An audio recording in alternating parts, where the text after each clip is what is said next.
नमस्कार दोस्तों। आशा है आप सभी खुश होंगे, आनंदित होंगे।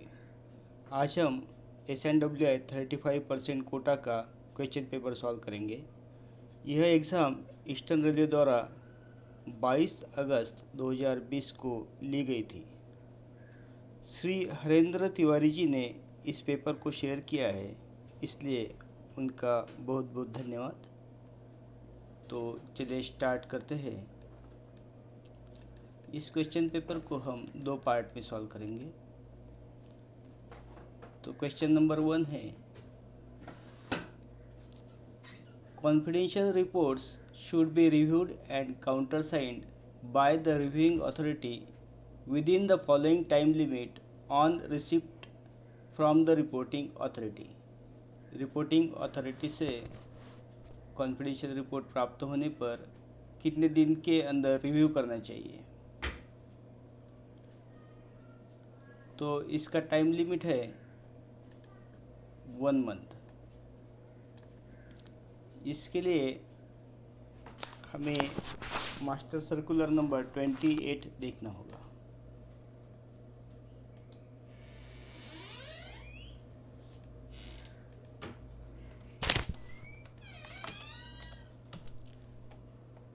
इसमें सभी टाइम लिमिट दी गई है, तो उसे कृपया देखें।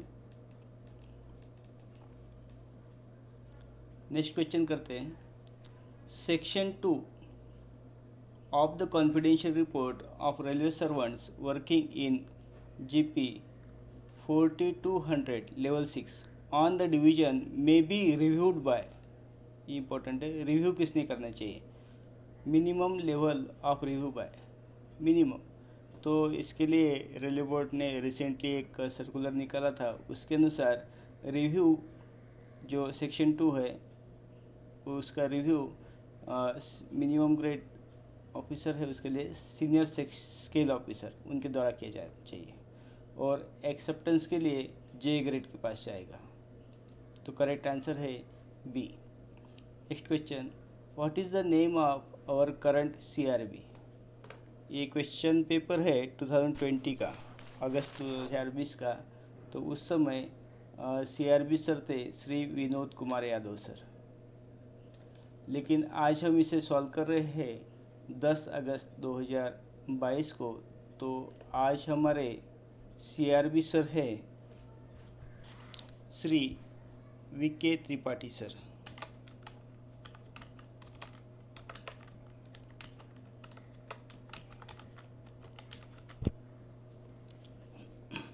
Next question, the authority competent to reduce or increase the subsistence allowance after a period of 3 months of suspension is। इसके ऑप्शंस बहुत इम्पोर्टेंट है। अथॉरिटी हु सस्पेंडेड, जिस अथॉरिटी ने उसको सस्पेंड किया है। बी है HOD। सी है any higher authority than suspending authority. D है PCPO। तो इसके लिए मास्टर सर्कुलर 64 हमें देखना होगा। ये सस्पेंशन से संबंधित है।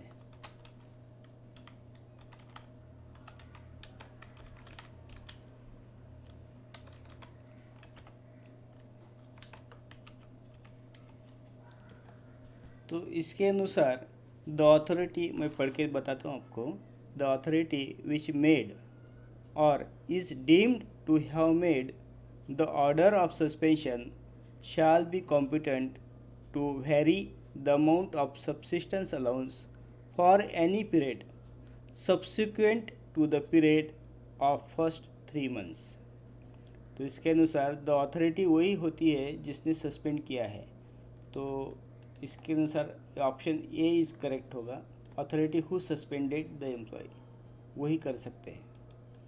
Next question, recognised trade union official cannot assist a railway servant as defense helper to present his case before the inquiring authority if he has more than dash pending D and A cases। यदि कोई union office bearer है तो defence helper अगर काम करना चाहते हैं तो उनके पास ज़्यादा केस कितने ज़्यादा नहीं होने चाहिए, मतलब 3 से ज़्यादा केसेस पे डिफेंस हेल्पर का काम नहीं कर सकते। इसके लिए आरबी नंबर 88/2005 हमें देखना होगा।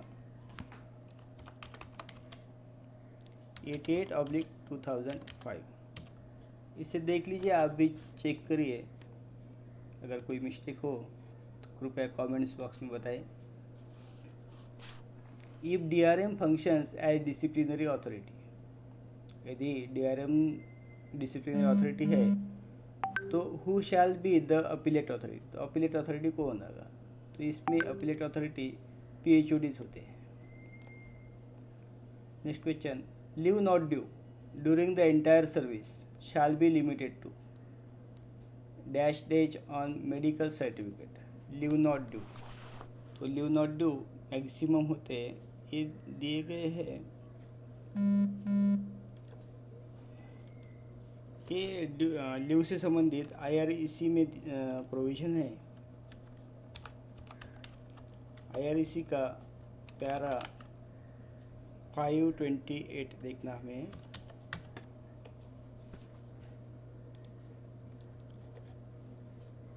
इसे आप देखिए और इस कमेंट्स बॉक्स में कृपया बताएं। IREC वॉल्यूम 1 है ये।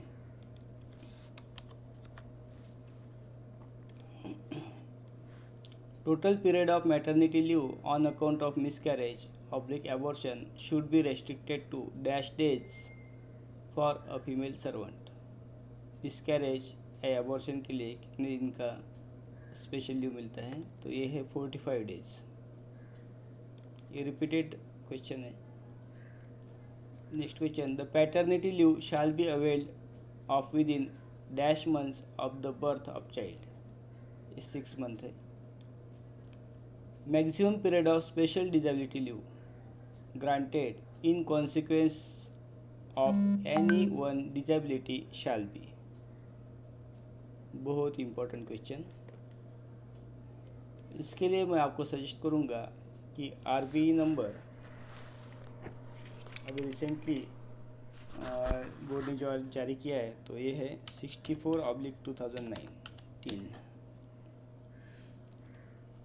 ये RBE नंबर ज़रूर पढ़े, इसमें बहुत से लीव के चेंजेस किए गए हैं। तो ये अभी स्पेशल डिसेबिलिटी लीव, इसका नाम चेंज किया गया है और इसे कहा जाता है अभी work related illness and injury leave, short में WRIIL। आने वाले एग्जाम में ये भी एक प्रश्न हो सकता है। तो इसका फुल फॉर्म है work related illness and injury leave.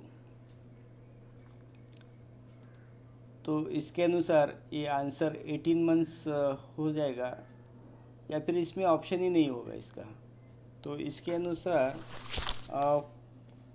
Full pay and allowances shall be granted during hospitalisation. जब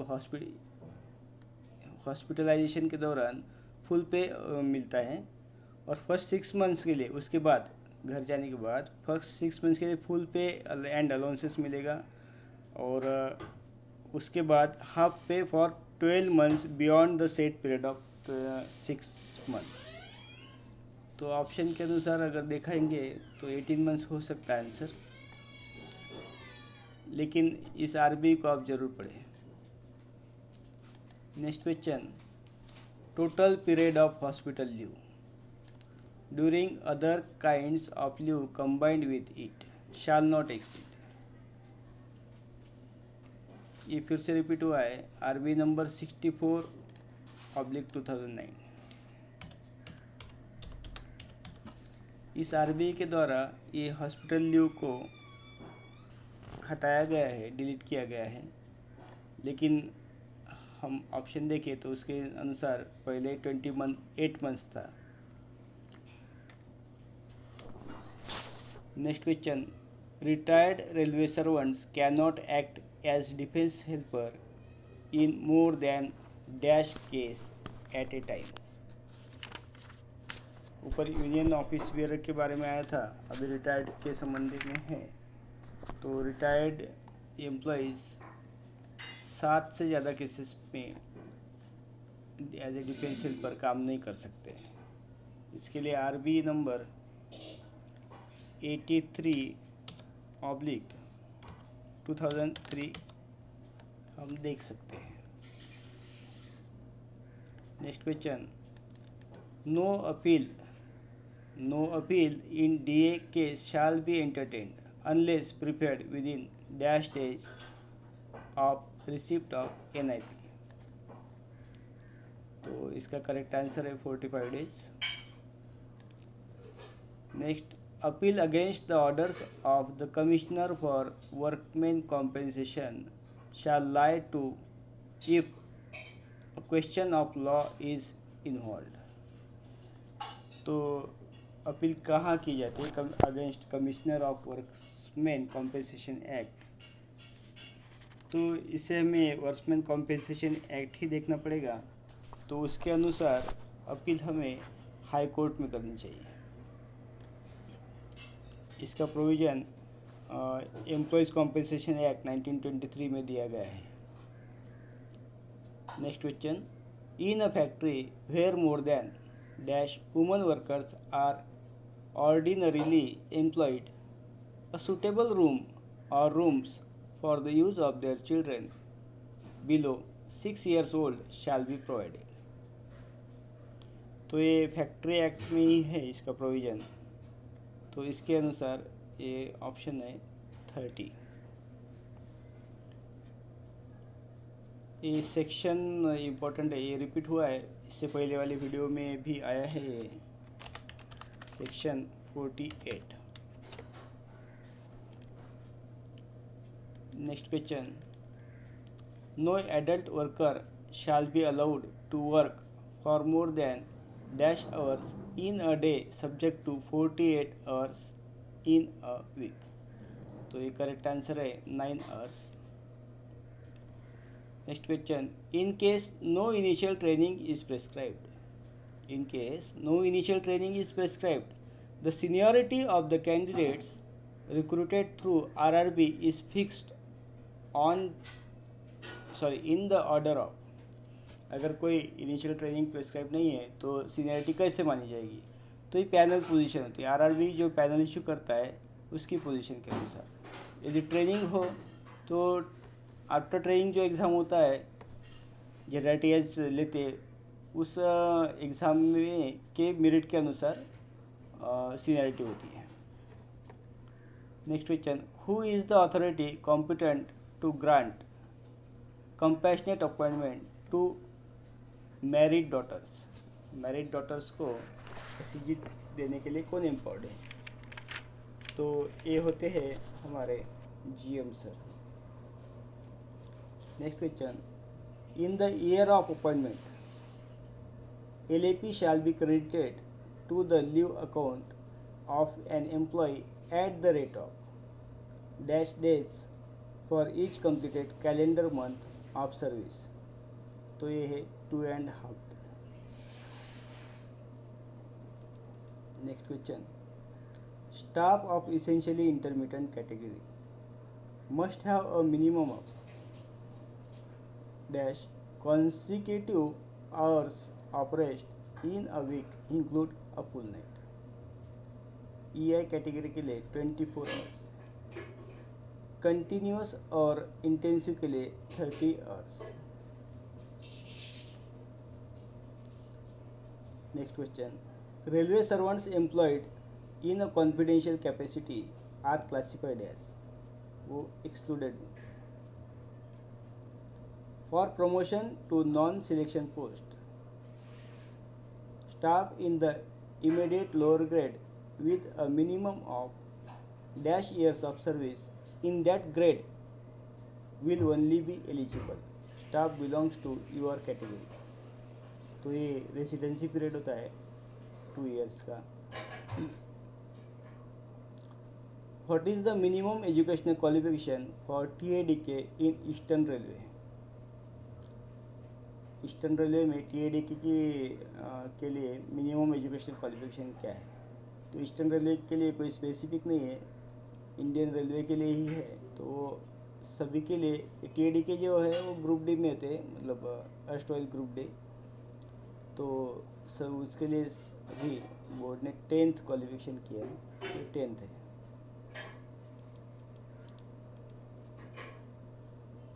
dash form is used for placing a railway employee under suspension. Railway employee को सस्पेंशन में रखने के लिए कौन सा standard form use किया जाता है? तो ये होता है SF1। डीम सस्पेंशन के लिए SF2 है। मेजर पेनल्टी चार्जशीट इशू करने के लिए SF5 है, और माइनर के लिए SF11 है। सभी फॉर्म्स का एक वीडियो अलग से बनाया गया है, तो आप उसे भी देख सकते हैं। चैनल को अच्छा रिस्पांस मिल रहा है, इसके लिए सभी को धन्यवाद। Annexure 5 is prescribed for writing confidential report for those who are in grade rupees as per 6 CPC। तो ये एनेक्शर कौन सा है, और एनेक्शर 5 कौन से ग्रेड पे के लिए यूज़ किया जाता है? तो ये है 2800।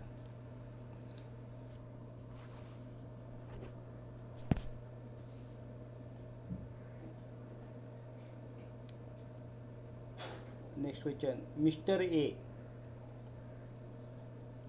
ए a gazetted officer retired from service on 30/4/2006. Before retirement, he availed 3 sets of first class A privilege passes. How many post-retirement complimentary passes is he entitled to during the year? तो important है question. Retired employees gazetted officers को 6 sets मिलते हैं during service. 6 sets हम मिलते हैं उनको। तो वो रिटायर्ड हो गए 30/4/2006 को, तो और उन्होंने 3 सेट्स पहले ही अवेल कर लिए, तो रिमेनिंग रह गए उनके 3 सेट्स। और पोस्ट रिटायरमेंट कॉम्प्लीमेंट्री पासेस उनको कितने मिलेंगे? 3 मिलेंगे, हाफ, मतलब जो सर्विस में मिलते हैं उससे हाफ, तो 3 मिलेंगे। तो रिमेनिंग उनको 3 ही मिलेंगे। रिमेनिंग जो 3 है, 3 भले ही उन्होंने ले लिए हैं, लेकिन आफ्टर रिटायरमेंट उनको 3 सेट्स मिल जाएंगे।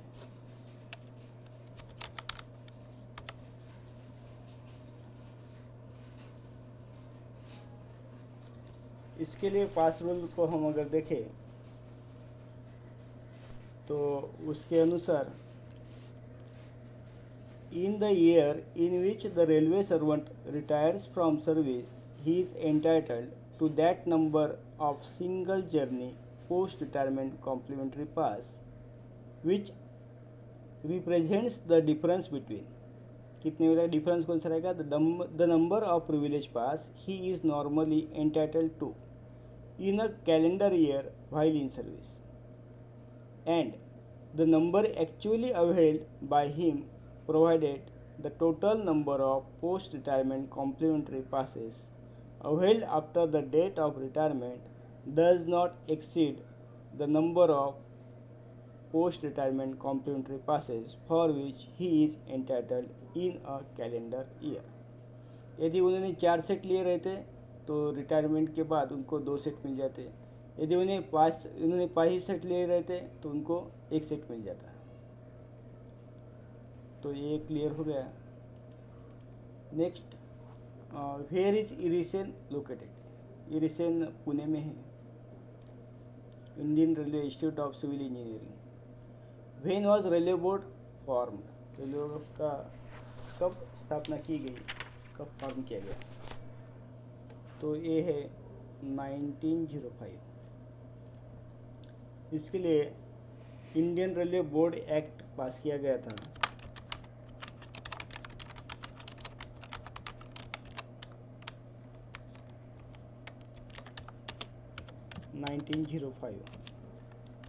Dated 22 March 1905।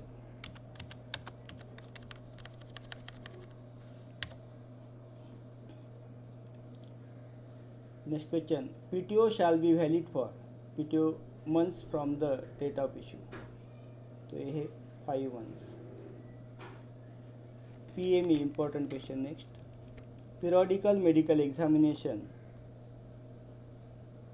of vision test in class A1, A2 and A3 is held once in dash years from the age of 45 years.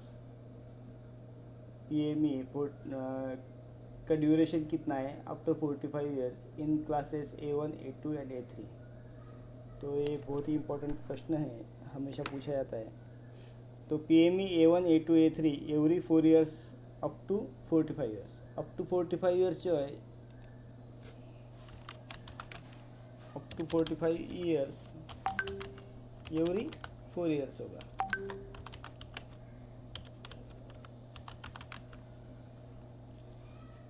then every year up to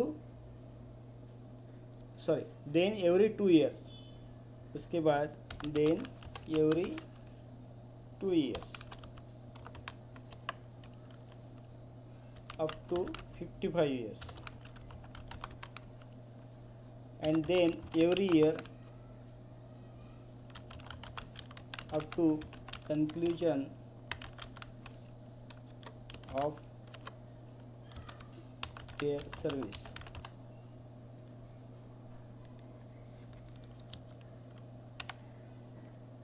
इस तरह से. तो इसके अनुसार हमारा करेक्ट ऑप्शन रहेगा बी, 2 ईयर्स. दूसरे के क्लासिफिकेशन के लिए भी देखना है, B1, B2, B3, वो भी देख सकते हैं.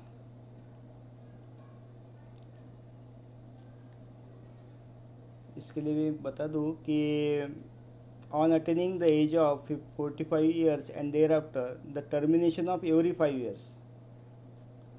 उसके बाद every 5 years होता है B1, B2 और B3 के लिए. सॉरी, B1 और B2 के लिए, शायद B3 भी है. Next question, the time spent in journey for PME is created as. ये है एज ए ड्यूटी होता है. इसकी मैं कोशिश करूँगा लिंक देने की. Next question, normally railway servants who have completed dash years of service may be granted final withdrawal from provident fund. ये बहुत कन्फ्यूजन था, मैं इसे नहीं देख पाया हूँ. तो ये इसके अनुसार जो पढ़ा है तो ये 15 ईयर्स ही है. लेकिन एक RB आया था, RB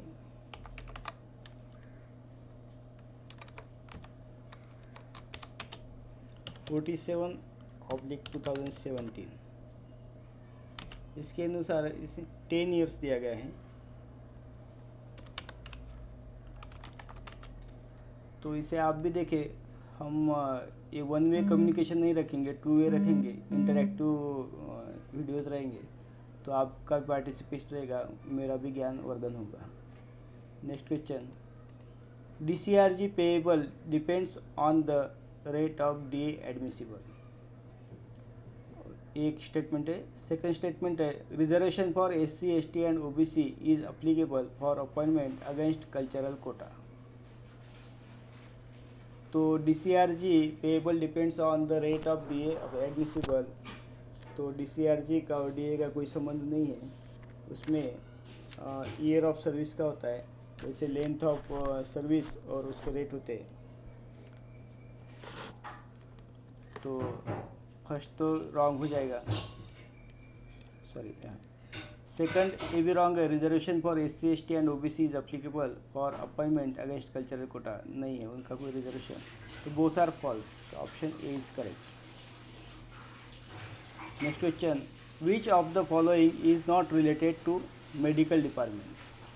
इनमें से मेडिकल डिपार्टमेंट से संबंधित कौन सा नहीं है. तो नेक्स्ट क्वेश्चन ये है उम्मीद, ये संबंधित है. CTSC cashless treatment scheme in emergency, this was launched in 2016. RELHS हम सब जानते हैं. ERHS कुछ नहीं है, तो ये ही करेक्ट ऑप्शन होगा. CTSC का फुल फॉर्म जरूर देखें, आने वाले क्वेश्चन में पेपर में पूछ सकता है. In which level there is no direct recruitment. तो ग्रुप ए में होता है यूपीएससी द्वारा, ग्रुप बी में डीआर कोटा नहीं होता है, तो यही करेक्ट आंसर है। Next question, MSCP scheme is made effective from. ये 19/2008 सभी वीडियोस में लगभग रिपीट हुआ है। Any new face substitute could be appointed only with the prior approval of GM. NPA is paid to non practising allowance doctors के लिए। ये repeated question है इसलिए ज़्यादा टाइम नहीं ले रहे इसमें। If a medically decategorize railway servant can not be immediately absorbed in any suitable alternative post, he may be kept on a post of equal grade. तो ये सुपर न्यूमररी पोस्ट पर इनको रखा जाता है। Which month oblique month is vigilance awareness week observe. Vigilance awareness week हम लोग अक्टूबर नवंबर में सेलिब्रेट करते या ऑब्जर्व करते हैं। In case a railway servant dies in harness, funeral assistance is paid at the rate of rupees. तो ये अभी 25,000 हुआ है। एक्चुअली इसको फ्यूनरल असिस्टेंस की जगह इमीडिएट रिलीफ भी कहा जाता है।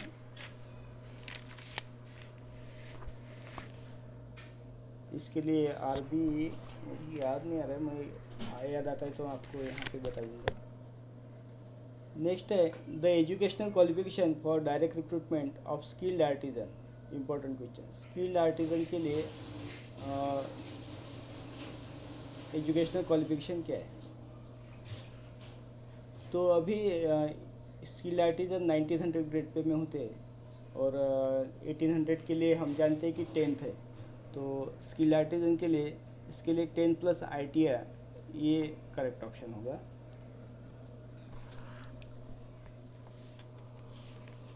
नेक्स्ट क्वेश्चन हम देखने जाएंगे।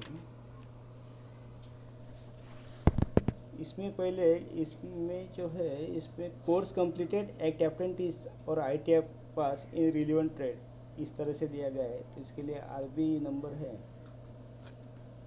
17/2000।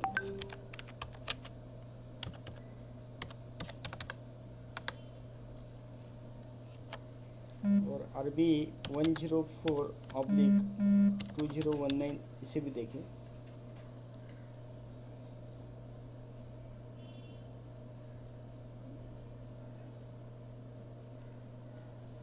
यस, इसका मिल गया है।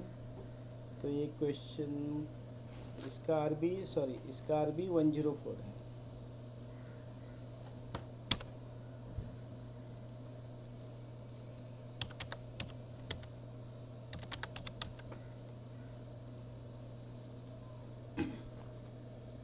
Next question, there are dash railway recruitment boards in the country. तो टोटल रेलवे रिक्रूटमेंट बोर्ड 21 है। Next question, outstanding sports persons can be appointed in intermediary grades with the approval of. तो ये railway board का ही approval होता है। Next, the quota of reservation for recruitment of ex serviceman in group C is. Group C में 10% है ex serviceman का Kota, group D में 20%। Next question, medical category of electrical helper in open line. Electrical helper की medical category क्या है। तो ये है B1। Who is the minimum level of appointing authority for level 6। Level 6 के लिए अपॉइंटिंग अथॉरिटी कौन है। तो जे ग्रेड ऑफिसर होते हैं, इसलिए ये senior DPO। Application for CTG should be made with in. CTG का एप्लीकेशन कितने दिन में देना चाहिए। तो इसके लिए मैं आपको सजेस्ट करूंगा, रिटायर्ड एम्प्लॉयज़ के लिए एक आरबी आया था, उससे भी आप पढ़ सकते हैं। 16/2022 ये रिसेंट है। इसका इस क्वेश्चन से संबंध नहीं है, लेकिन CTG से संबंधित है इसलिए आपको बता दिया। तो इस क्वेश्चन का आंसर होगा 6 months from the date of assuming charge, 6 months from the date of order, 6 months from the date of transportation of house goods, and D है 1 year from the date of transportation of household goods. नहीं, इसमें SOP के अनुसार ये लिखा गया है SOP item number 27, SOP item number 27, उसके अनुसार for serving generally after the transfer is ordered the personal effect shall be moved with in 6 months। Transfer order जब होती है उसके बाद 6 महीने में करना है, तो करेक्ट ऑप्शन होगा 6 months from date of order, एक करेक्ट होगा। रिटायर्ड एम्प्लॉय के लिए विद इन 1 year है, 1 year from the date of retired employee के लिए within 1 year। Next question, what are the numbers of passes and PTOs that can be issued to a group B railway servant in a year. What are the number of passes and PTOs, passes और PTOs कितने दिए जाते हैं group B employees. तो ये है 6 sets of passes, 6 sets of pass and 4 sets of PTOs. PTOs उतने ही मिलते हैं जितने ग्रुप सी को, पासेस डबल मिलते हैं उनको। HRMS has been developed by CRIS, who is competent to change the classification under HOER at zonal railway. Zonal railway में कौन कॉम्पिटेंट है, तो ये है थे PCPO सर। हमें SOP भी पढ़ते रहना चाहिए, तो SOP के अंदर ये लिखा गया है, ये प्रोविज़न है, तो आइटम नंबर 57 है इसका। Next question, the paternity leave shall be availed within days of birth of child. Correct answer is 6 months। नेक्स्ट क्वेश्चन, is competent to approve change of name of staff at divisional level. Divisional level पे name change of name के लिए कौन competent है, तो फिर से SOP देखना पड़ेगा। SOP आइटम नंबर 35, इसके अनुसार सीनियर DPO कॉम्पिटेंट है। Eight railway board level PNM is held once in 3 months। Next, is competent to grant approval for advance additional increment to sports person for excellence in international and national sports। तो advance और additional increment तो ये board ही issue करते हैं, वही important. तो यहाँ तक हमने क्वेश्चन सॉल्व कर लिए। यदि आपको ये वीडियो पसंद आता है तो कृपया लाइक करें, शेयर करें एवं सब्सक्राइब करें। Thank you. नेक्स्ट पार्ट हम जल्दी सॉल्व करेंगे। Thank you very much.